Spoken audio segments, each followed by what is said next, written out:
Kalau daripada para pemuda nanti kesengsem kepada produk yang murah baik, tapi hasil di luar negeri hancur daripada bangsanya. Apa? Produknya tidak ada yang membeli. Kalau tidak ada yang membeli, pabriknya tutup. Artinya apa? Jangan sampai kita meninggalkan pasar domestik.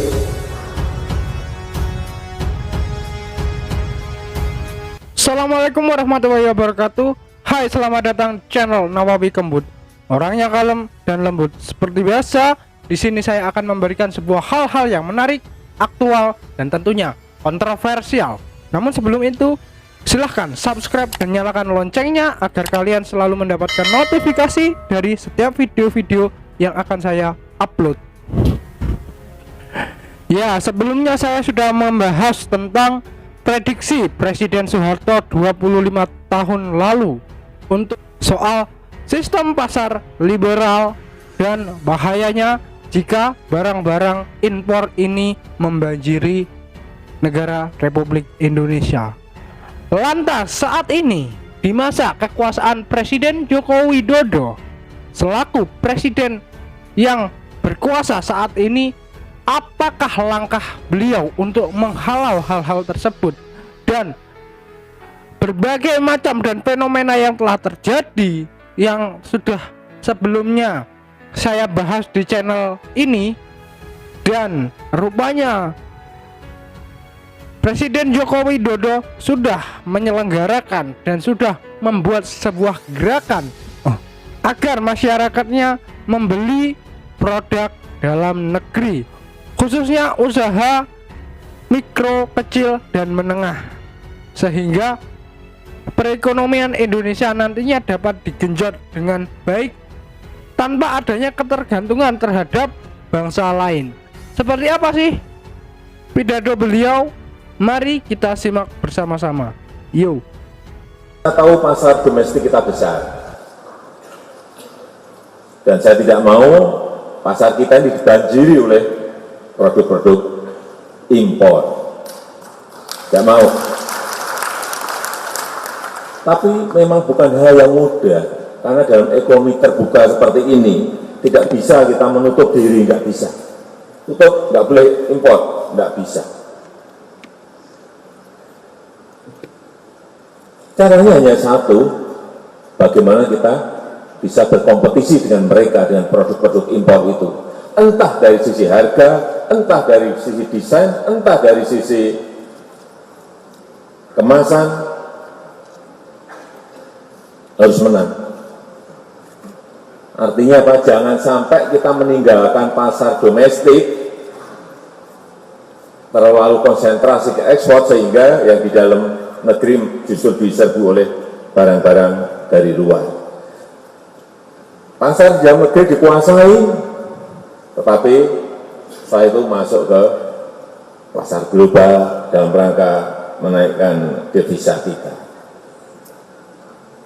Ini saya ngomong apa adanya.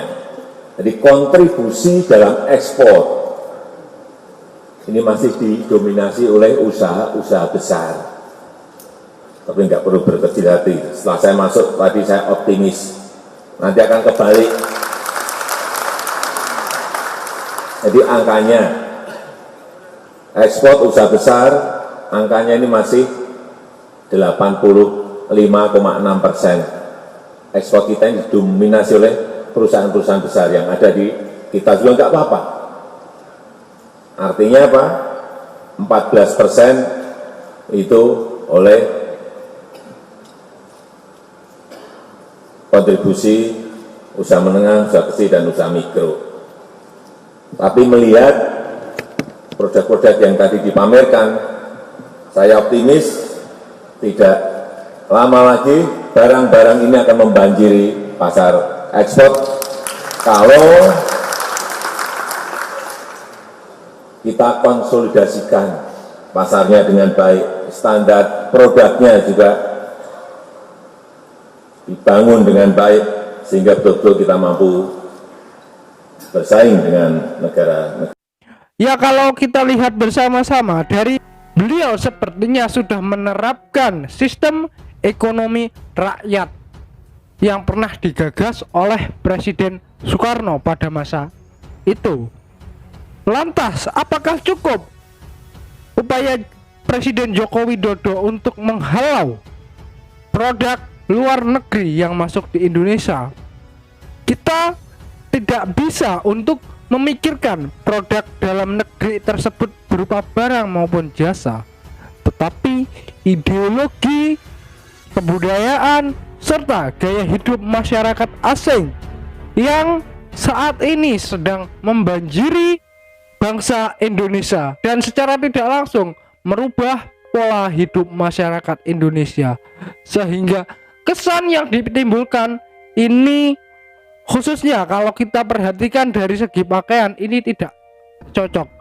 Kita lihat bersama-sama bagaimana anak-anak muda milenial saat ini, gaya yang senantiasa mereka tiru ini adalah gaya-gaya orang Korea, seperti halnya rambutnya. Bahkan kalau kita lihat di media-media hiburan, artis-artis pun juga banyak yang mengenakan pakaian-pakaian luar negeri, menggunakan rok mini, tidak menggunakan kebaya.